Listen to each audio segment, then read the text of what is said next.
Hello, cherished viewers. Welcome back to Sandy Home Recipe. Your mama kwa baba Sandy Home Recipe. So any day di kan a share your video. Remember when you subscribe, now I share, now I like, now I show comment. I think so. No me notification bell no steady the video bia beto on sabeka. And if you want to buy Ghana live soup, that's pepper soup. Live soup ye and kwan bia eye de pa. Wonya ofufu a na we de wo de aboso na eye de pa. Enti ye start. First we to try ye then vegetables no.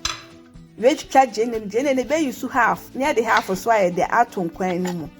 Enti we ba ye de ba kwa blend. We to try na de go blend them. We are no way to try bell pepper and no optional pound fank up at the count. What you try a draw, or garlic and so. No way to try. Not even there out to blend them.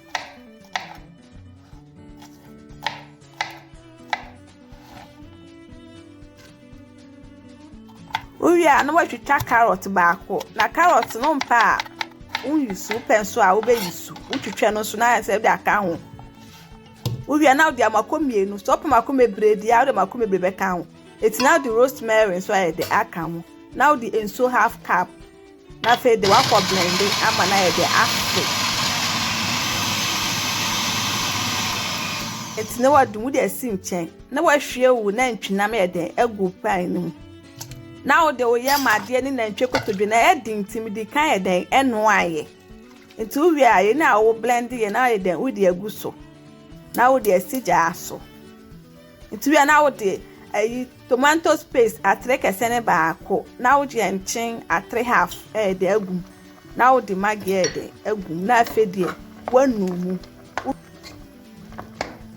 We are now the first tomatoes mienu ana gene na yetwitwa ye ne half na de atomo. Na afe de wakata so de amemwa de achi.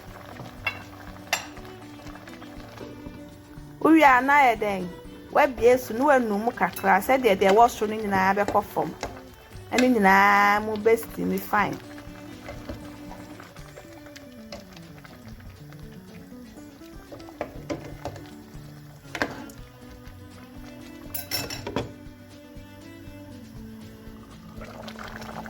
afede toast na eden abin no way you toast ni jene no eden afim.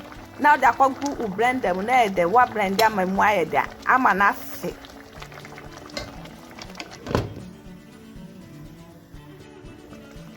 We are not then, where share the egum. We share gum and now the swear the our full blended nowhere then share gumu beam. Nancy Sony Swan was standing so I cried there. I can't. Now we are there, one. We are now de won crew mane wa mako de agumu na fe de wakata so de ama na huru. Please, if you are new to our channel, don't forget to subscribe, share, like and also click the notification bell to get new video we will post.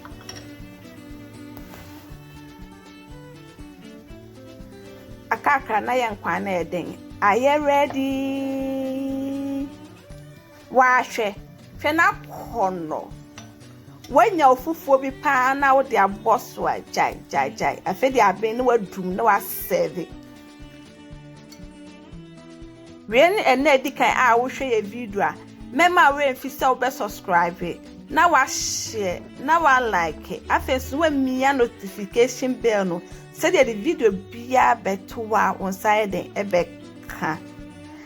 Now this our live soup, that's Ghana pepper soup. Like this video and subscribe to our channel. Thank you so much for watching.